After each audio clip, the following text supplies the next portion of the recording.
I used to think engagement parties were supposed to feel unreal, in the best way. Soft lighting, champagne flutes clinking, people smiling at you like you'd crossed some invisible finish line, where love and stability finally merged into something permanent. That night, I stood beside my fiancé at his parents' country club. Crystal chandeliers overhead, white linens pressed perfectly, familiar faces watching us with that knowing look. This is it. You've made it. For a brief moment, I believed I was living inside a romantic comedy. I was 31, a woman who had built a software development company from nothing. No family money, no safety net, just long nights, calculated risks, and years of choosing discipline over comfort. I didn't grow up with money. I grew up learning exactly what it took to earn it. And now I was engaged. 2 years together, 3 months since Cameron proposed. Cameron looked comfortable that night, confident, grounded. He carried himself the way men do when they're used to being respected. Calm, contained, slightly amused by attention. He'd had a few glasses of champagne, enough to relax, not enough to lose control. I didn't sense danger at first. Why would I? When his cousin took the microphone, playful, tipsy, enjoying the spotlight, she grinned at Cameron and asked, "So how did you know she was the one?" I smiled politely, expecting something warm, something safe. Instead, Cameron laughed. That easy laugh people liked. "Well," he said, gesturing loosely with his glass, "I looked at her bank account, then mine, and thought, yeah, I could get used to this." The room reacted instantly. Laughter, too quick, too loud. The kind people use to cover discomfort. I laughed too. That matters. His cousin laughed nervously. Okay, but seriously, you love her, right?" "Of course," Cameron said smoothly. "I love everything about her." I waited. "Her house," he continued, "her Tesla, her investment portfolio." More laughter, thinner now. "I'm kidding," he added quickly. Mostly. He lifted his glass again. After dating all those broke artists and musicians, finding someone with actual money felt like, finally. I looked at the faces around us, some frozen, some amused, some calculating. This was the moment. I raised my glass and said it without raising my voice. "Good thing we signed a prenup this morning, right?" The shift was immediate. Cameron's smile vanished. Not dramatically, just gone. His jaw tightened, his shoulders squared, his father frowned. His mother went very still. "What?" Cameron asked. Alert, not shaken, not emotional. "The prenup," I said evenly. "The one your dad's lawyer recommended." His father blinked. "I never suggested a prenup." And standing there, heart steady, mind suddenly sharp, I realized the truth with chilling clarity. I wasn't in a romantic comedy. I was in the opening scene of a heist movie, and I had almost been the payout. Cameron and I met 2 years earlier at a mutual friend's rooftop birthday party downtown. It wasn't cinematic, no sparks flying, no dramatic first impression, just two people leaning against a railing, watching traffic crawl below, talking about work like adults who had already lived long enough to stop pretending passion paid rent. He told me he worked in finance, investments, portfolio management, things that sounded clean and controlled. He asked what I did, and when I said I ran my own software company, his eyebrows lifted just slightly. "Built it yourself?" he asked. I nodded. "Impressive," he said, and meant it. That was the first thing I liked about him. He didn't make a joke about it, didn't flirt his way around it. He respected it. We exchanged numbers. Nothing dramatic, no immediate texting spiral.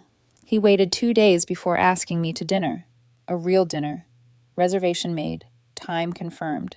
From the beginning, Cameron was steady. He didn't love bomb. He didn't rush intimacy. He showed up when he said he would, paid attention when I spoke, listened more than he talked.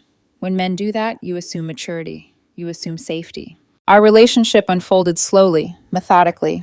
Weeknight dinners, weekend mornings spent reading in parallel silence, conversations about childhood that stopped just short of vulnerability. He came from money, old money, but he downplayed it.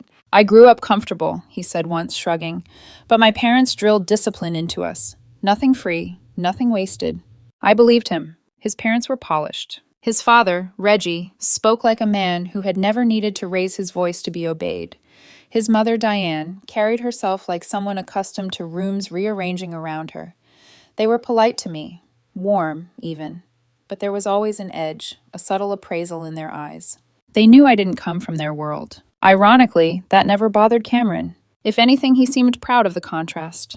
You earned everything, he told me once, lying beside me in bed, staring at the ceiling. That matters. Over time, the financial gap between us became obvious, but not awkward. I made more than he did. A lot more. My company had finally stabilized. Years of grinding were paying off. I didn't hide it, but I didn't lead with it either. Cameron never asked for anything. That was important to me. When we moved in together, we split expenses proportionally, not because he demanded it, but because I offered. He resisted at first. I don't want you feeling like you're carrying me, he said. You're not, I replied. We're partners. And I meant it. Looking back, I realize how much I valued that word. Partner. The proposal came quietly. No public spectacle, no audience, just the two of us on a weekend trip. He didn't cry. He didn't shake. He was calm, intentional. I want to build a life with you, he said, not just enjoy one. When I said yes, it felt right. What I didn't see then, what I couldn't see, was how differently we understood that future. I thought we were planning a marriage. He thought he was securing a lifestyle. The first warning signs didn't arrive loudly. They never do. They showed up in moments so small I brushed past them without stopping. Tiny shifts in tone, offhand comments. I filed away as jokes, habits I told myself were just growing pains of merging two lives. It started with money. Not arguments, not requests. Just language. Cameron began using phrases like "when we're married" a lot. Not in a romantic way, more like planning shorthand. When we're married, we won't need to worry about rent. When we're married, travel will be easier. When we're married, things won't feel so tight. At first, I assumed he meant us. But slowly, I realized he meant me. One night, we were on the couch reviewing guest lists for the engagement party. He leaned back, arms crossed, scanning the spreadsheet on my laptop. My parents' friends will expect something elevated, he said casually. Elevated how? I asked. He shrugged. They're used to a certain standard. Standard. I looked at him. This is an engagement party, not a gala. He smiled. I know. I just don't want it to feel cheap. Cheap. I let it go. Then he suggested upgrading the wine, then the catering, then adding a live band. People talk, he said.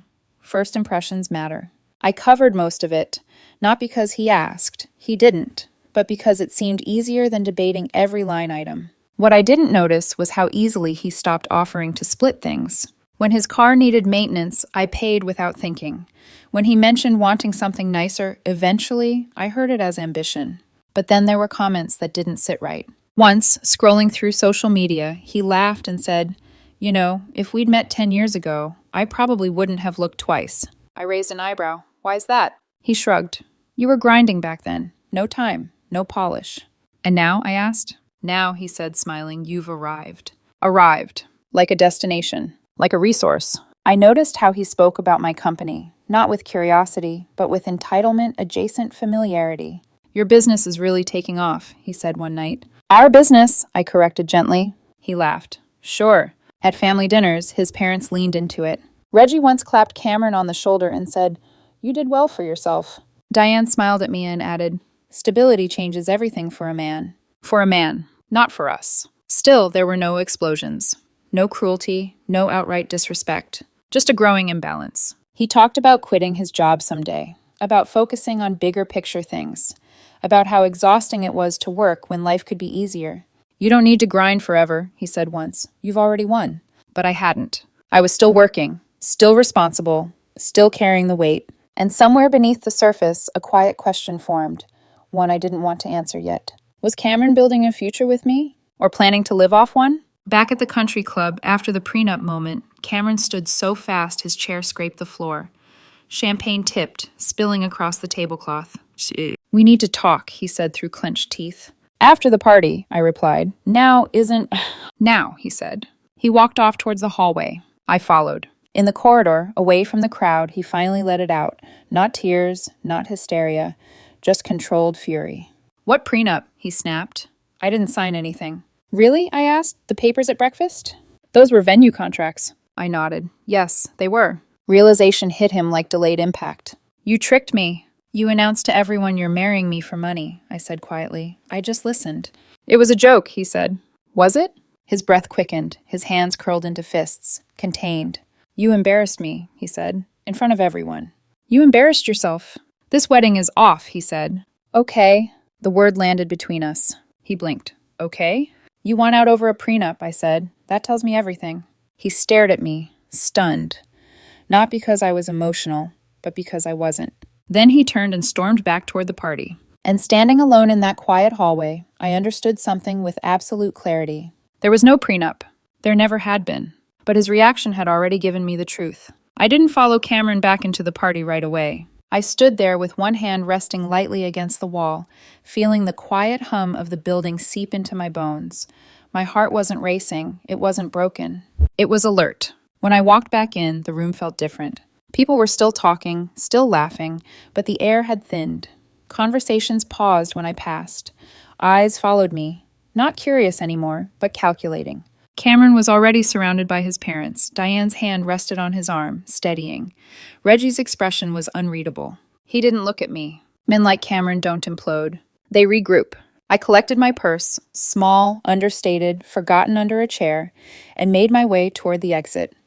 I wasn't running. I wasn't dramatic. I was done. Outside, the evening air was cool against my skin. I took one deep breath, then another. My phone buzzed before I reached my car. Cameron, you blindsided me. Me, you blindsided yourself. Cameron, you made me look like a fool. Me, you told the truth out loud. I drove home alone. That night, I didn't cry. I didn't replay the scene obsessively. I sat at my kitchen table with a glass of water and let reality settle into place. The relationship wasn't ending because of a fake prenup. It was ending because Cameron believed I owed him access to my money, my work, my future, without question. The next morning, the fallout began. Cameron didn't come home. Instead, I found a message on the counter when I woke up. I need space. I'm staying with my parents. Short, controlled, strategic. By noon, my phone was ringing.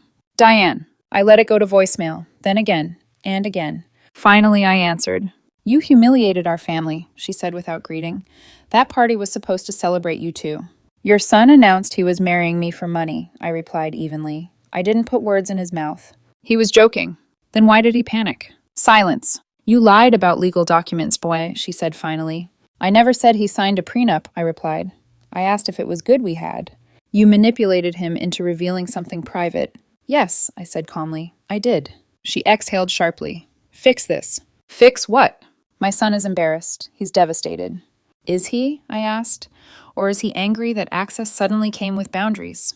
She hung up. An hour later, Reggie called. Different tone. Lower, slower. I need to know, he said. Is there actually a prenup? No, I replied. A pause. But Cameron thinks there is, he said. Yes. And he ended the engagement over it. Yes. Another pause. Longer this time. I suspected, Reggie said quietly. The way he spoke about your success, I hoped I was wrong. I hope so too. For what it's worth, he added, you're better off. After the call ended, my phone started lighting up. Friends, acquaintances, people who had been at the party. Then social media exploded. Cameron posted first, a long, carefully worded statement about betrayal, manipulation, and trust being weaponized. He didn't mention the money comments, didn't mention the jokes, just painted himself as blindsided. His friends followed. My DMs filled with messages, some supportive, some cruel. How could you play games like that? He loved you. You embarrassed him publicly. I didn't respond. I didn't defend myself. I waited. Because truth doesn't need to rush. The shift came when Dale sent me the video. Dale had been at the party, one of the guests who'd recorded a long stretch of speeches. Do you want me to post it? He texted. I watched it once, then again. Cameron laughing about my bank account, joking about my house, my Tesla, my investments, the room's uncomfortable laughter, my prenup line, his instant panic. No edits, no cuts. Yes, I replied. Post it. Within an hour, the tone online flipped. People noticed what they'd missed the first time. His words, his reaction, the way fear, not betrayal, crossed his face at the idea of legal boundaries. Cameron reacted fast. He claimed the clip was edited. Dale responded by uploading the full, unedited video, 1 hour and 43 minutes, including Cameron's off-camera remarks about how exhausting it was dating women without financial stability. That ended it. The calls started immediately. Cameron, from blocked numbers. Diane, no longer embarrassed, now furious. Friends, trying to smooth things over. I didn't answer. Instead, my business lawyer called. Quick question, she said. That Range Rover Cameron's been driving. Whose name is on the title? Mine, I said. Insurance? Mine. Then legally, it's still your property. Do you want it back? I didn't hesitate. Yes. The repossession was clean, documented, legal. When the Range Rover disappeared from his parents' driveway, Cameron finally broke silence. He called from his friend Piper's phone. "You stole my car," he said. "My car," I replied calmly. "Check the title." "It was a gift." "Prove it." Silence. "You're unbelievable," he said. "I'm unbelievable because I know what I own." He hung up. 20 minutes later, Diane called. "You need to return that vehicle immediately." "No. We'll call the police." "Please do. I have the paperwork ready." Her voice sharpened. "What do you want? Money? An apology?" "I want nothing," I said. "I'm finished." That should have been the end. It wasn't. That night, Piper messaged me privately. "You probably don't want to hear from me," she wrote, "but you should know something." She sent screenshots. A private Pinterest board titled "Set for Life." It wasn't romantic. It was strategic. Saved images of my house labeled future home base. Bookmarks about maintaining financial security through marriage. Notes about stepping away from work once married. Posts about structuring personal expenses so they naturally shifted to a higher-earning spouse. Then came the group chat. Cameron had mapped out a long-term plan with chilling clarity. Marriage. Gradual withdrawal from work.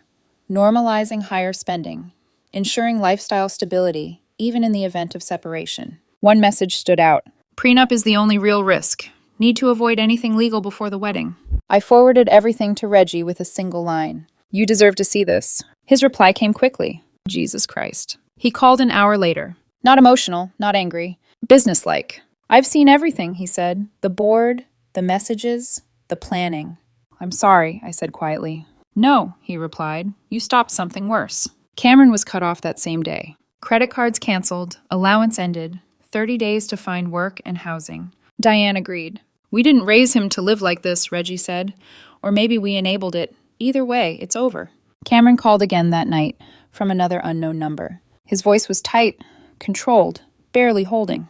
"What did you tell my father?" "The truth." He cut me off. "That's a consequence. I don't have income lined up. You're 31, get a job. This is your fault." "No," I said evenly. "This was your plan." "You invaded my privacy." "You documented it. You shared it." Silence. "I hate you," he said. "Good," I replied. "That simplifies things." The next afternoon, he showed up at my office. Security called me before letting him in. "He's calm," the guard said, "but tense." I went down. Cameron stood in the lobby, jaw tight, shoulders squared. No tears, no theatrics. Just a man who had lost leverage. "I'm sorry," he said. "I didn't mean it like that." "You meant it exactly like that," I replied. "I love you." "You loved access." Security stepped forward. "Sir, you need to leave." As they escorted him out, he turned back. "I want the ring back," he said. I didn't argue. I reached into my bag, took out the engagement ring, and placed it on the counter between us. "No wedding," I said quietly. "No ring." He stared at it for a moment. Didn't touch it. Didn't look at me. Security guided him out. The ring stayed exactly where I'd placed it. And that was it. Not dramatic. Not vengeful. Just final. The silence afterward was heavier than the chaos before. When the noise dies down, you expect relief, closure, a clean line between what was and what's over. Instead, I got quiet rooms and long nights. The internet moved on to the next spectacle, but my life didn't. Cameron's version of events still lingered in certain circles, whispered doubts, polite distance, invitations that stopped coming. I felt it in meetings that ran colder than usual, in emails that took longer to return, in the way acquaintances spoke carefully, as if I were volatile glass. At home, the space felt wrong. Too much room, too much quiet. I'd built my company from scratch. I was used to pressure, used to being judged on performance, not perception. But this wasn't about competence. This was about narrative. And for the first time, I didn't control it. Some nights, I replayed the party in my head. Not Cameron's jokes. My response. I wondered if I could have stayed silent, let it pass, handled it privately. I wondered if strength and cruelty were closer cousins than I'd ever admitted. That's how doubt works. It doesn't scream. It suggests. One afternoon, my assistant hesitated before closing my office door. "There's a letter," she said, "from a lawyer." I waited until she left to open it. The demand was aggressive, inflated, dramatic. Claims of emotional distress, loss of lifestyle, damage to reputation. A figure that made me laugh, briefly, before the weight of it settled in. My lawyer's response was calm, almost bored. "They don't have a case," she said. "Truth is a defense, and the video speaks for itself." Still, the letter sat on my desk like a stone. At night, I stopped sleeping well. I didn't cry. I didn't spiral. I just stalled. Work became mechanical. Decisions took longer. Confidence dulled at the edges. For the first time in years, I questioned my instincts. Had I been too sharp? Too strategic? Then a dinner invitation from someone I respected, a mentor, someone who had watched me build my company, ended with a careful sentence. "You know," she said, "some people think you could have handled it more gently." I nodded. I didn't defend myself. I went home and sat at my kitchen table, the same place I'd sat the night after the party, and stared at nothing. For a moment, just a moment, I wondered if success had made me cold, if boundaries had turned me into someone who weaponized intelligence instead of compassion. Then my phone buzzed. A message from Reggie. "I wanted you to know this has been difficult, but necessary. Thank you for not lying." I set the phone down and let the words settle. Not for exposing him, for not lying. That distinction mattered. I wasn't cruel. I was honest. And honesty had consequences. The dark moment wasn't about losing Cameron. It was about sitting with the truth that doing the right thing doesn't always feel righteous in the moment. Sometimes it feels lonely. Sometimes it costs you rooms you used to be welcomed in. Sometimes it forces you to stand still while the world decides what kind of woman you are allowed to be. That night I didn't make a vow to win. I made a quieter decision. I would stop explaining. I would stop shrinking my clarity to make others comfortable. I would let the truth finish what it started. The shift didn't happen all at once. It started quietly, through emails, paperwork, and silence that stretched longer than Cameron expected. My lawyer responded to his demand letter with facts only, screenshots, timelines, the full, unedited video, no emotional language, no defensiveness, just clarity. The response went out on a Tuesday morning. By Wednesday afternoon, the threats stopped. No counterclaims, no follow-up demands, no escalation. Silence. That's when I knew something had changed. Men who believe they still have leverage don't go quiet. They push harder. Cameron didn't. Instead, the narrative began correcting itself without my involvement. People reached out cautiously at first. Mutual acquaintances, industry contacts, friends of friends who had been at the engagement party. I didn't realize how often he talked about your money. He made it sound like everything was already agreed on. He kept saying you were set and he was just stepping into it. I listened. I didn't correct them. The truth didn't need my voice anymore. The real turning point came when Reggie asked to meet. Not at the country club, not at his office. A quiet cafe halfway between our worlds. He sat down, folded his hands, and didn't waste time. "I owe you an apology," he said. "For what?" I asked. "For mistaking comfort for character," he replied. "We thought marriage would mature him." I nodded. He told me what happened after he saw the screenshots. Cameron hadn't denied the planning. He hadn't apologized for it either. He called it practical, Reggie said everyone plans, said he was just being realistic. "That's what people say when intent is exposed," I replied. "They call it logic." Reggie exhaled slowly. "We failed him." "Maybe," I said, "but you're not failing him now." That mattered, because consequences only work when they're enforced consistently. After that meeting, something inside me settled.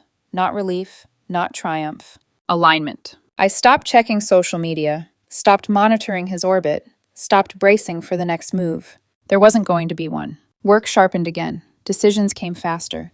Confidence returned, not loud, not performative. Quiet, grounded, earned. Cameron faded from my daily reality. Not dramatically, not explosively. He simply lost relevance, and that was the real shift. Power didn't come from proving him wrong. It came from no longer organizing my life around his reactions. Consequences don't arrive all at once. They trickle in, quiet at first, then steadily, then all at once, when there's nowhere left to redirect blame. Cameron didn't implode publicly. He tried to reassemble his image the way men like him always do, through proximity to power, through borrowed credibility. He told people he was taking time, that he was reassessing priorities, that the engagement ending had been mutual. It worked for about a week. Then reality caught up. Without his parents' financial buffer, his lifestyle shrank fast. The places he used to frequent stopped comping him. The invitations slowed. The casual assumption that someone else would cover the bill evaporated. People notice when the card stops clearing. At work, his confidence started to sound like noise. A mutual contact mentioned it casually. "He talks a lot," she said, "but lately it feels like he's waiting for someone else to decide for him." That someone used to be me. He tried to explain the prenup moment at a dinner, apparently. "It was a joke," he'd said. "She overreacted." Someone asked, "Then why did you panic?" He didn't have an answer. That question followed him. "Why did you panic?" He reached out once more, indirectly. A message passed through a mutual acquaintance.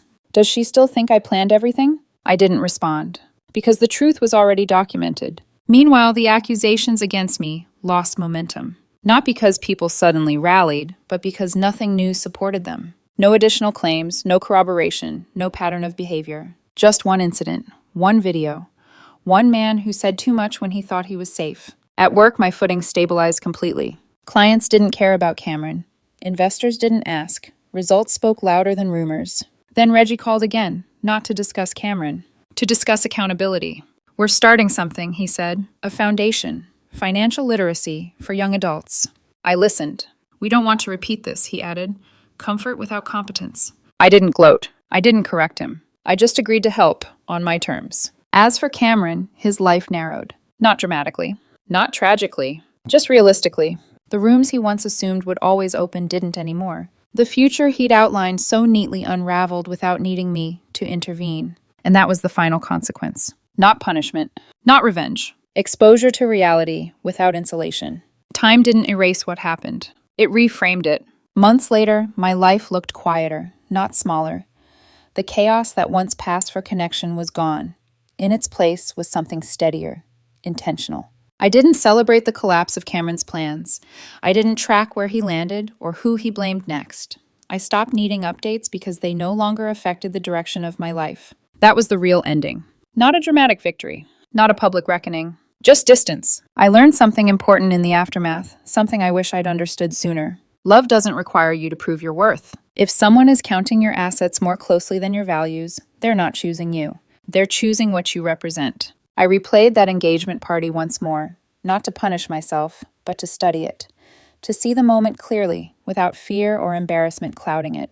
Cameron didn't expose himself when he joked about money. He exposed himself when the idea of boundaries made him panic. Because people who intend to build with you don't fear clarity. They welcome it. What I mistook for compatibility was convenience. What I thought was admiration was expectation. And what I labeled support was someone quietly planning a life that relied on my labor, my discipline, my stability, without my consent. Walking away didn't make me heartless. It made me honest. I didn't lose a fiancé. I escaped a future where love came with silent invoices. Today my life is full, but not performative. Work that challenges me. Relationships that don't negotiate my boundaries. A sense of calm that doesn't depend on anyone else's approval. I don't test people anymore. I don't need to. The right ones don't flinch when accountability enters the room. They don't joke about things they intend to exploit.